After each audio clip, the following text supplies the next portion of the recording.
ఈరోజు ప్రపంచంలో ఎక్కడ చూసినా భారతదేశం యొక్క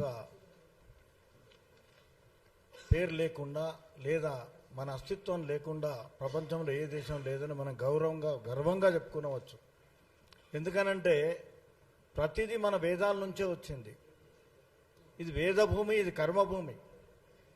ఈరోజు ఈ నాసా వీళ్ళు ఏ ప్రయోగాలు చేసినా ఒకప్పుడు ఇవన్నీ మన వేదాలలో ఇప్పుడు కూడా ఉన్నాయి. ఆ మధ్య ఒక సమస్య వస్తే మన శంకరాచార్యుల వారు పోయి అక్కడ ఉండేమిటంటే దాన్ని సరిదిద్దిన సంఘటన కూడా ఉన్నది. అంటే ఇవన్నీ మన వేదాలలో నిక్షిప్తమై ఉన్నది. కాలక్రమేణా మనం వాటికి కొంచెం దూరం కావటం, కేవలం ఒక వర్గం వారే దాన్ని ఇంకా కాపాడుతూ పోతున్నారు. కాబట్టి ఏమిటంటే దీని గురించి ప్రపంచంలో ఇంకా మన గౌరవం ఉన్నది. కాకపోతే మనం గౌరవించుకోవడం అన్నది కూడా నేర్చుకోవాలి. ఈరోజు ప్రపంచంలో చూడండి, ఒకటే మీ అందరికి ఒక చిన్న ఇప్పుడు విషయం చెప్తాను. ప్రపంచం మొత్తంలో ఎన్ని వారాలు ఉన్నాయండి? వారానికి ఎన్ని రోజులు ఉన్నాయి? 7 రోజులే కదా.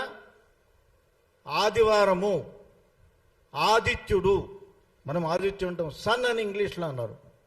మూన్ సోముడు అంటే చంద్రుడు. సోముడు, మంగళుడు, బుధుడు, గురువు, సాటర్న్, శని, ఇవన్నీ మీరు వింటున్నారు కదా. ప్రపంచంలో ఈ వారాలు తప్ప ఇంకేమైనా వారాలున్నాయా చెప్పండి? మరి ఎక్కడి నుంచి పోయింది? దానికి ఆద్యులు ఎవరు? మనం కాదా? మనం గర్వపడాలి. మనం గర్వపడాల్సిన అవసరం ఉన్నది. ఇప్పుడు ప్రపంచీకరణలో చాలా మార్పులు వస్తున్నాయి, తప్పులేదు.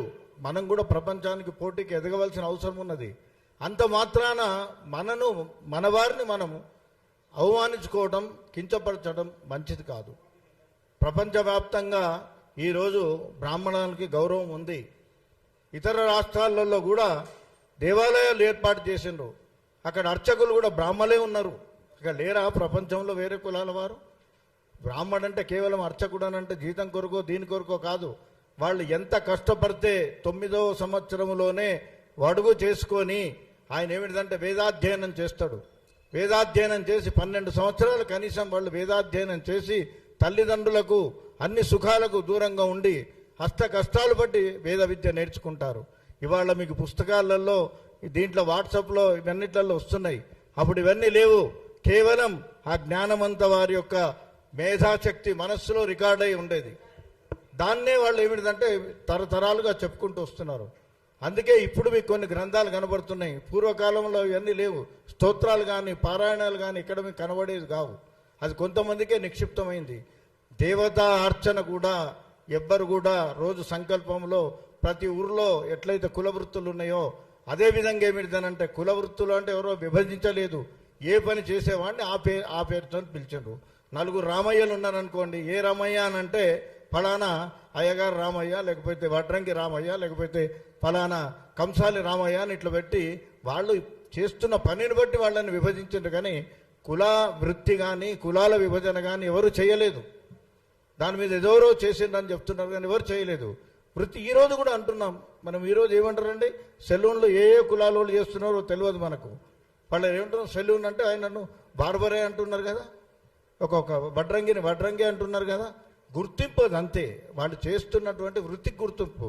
అంతేగాని ఎవరు విభజించలేదు. కులాలు మేము సృష్టించలేదు, బ్రాహ్మణులు సృష్టించలేదు, వేదాలు సృష్టించలేదు. కాబట్టి దయచేసి గమనించాలి. ప్రతి చిన్న విషయానికి బ్రాహ్మణుల మీద అటాక్ చేయటం.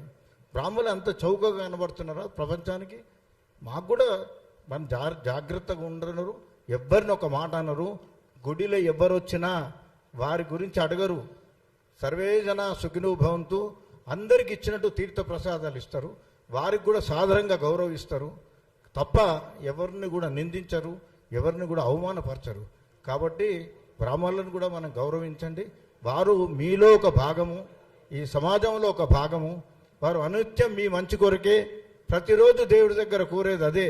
అందరూ బాగుండాలి, అంతా బాగుండాలి అనే కోరుతుంటారు. కాబట్టి వాళ్ళ గురించి దయచేసి మీరు చేస్తున్నటువంటి ఎవరైనా ఒక తప్పుడు ఆరోపణలు కానీ ఇంకేదైనా కాస్తే దాన్ని గౌరవప్రదంగా విరమించుకోవాలని కోరుతున్నాం.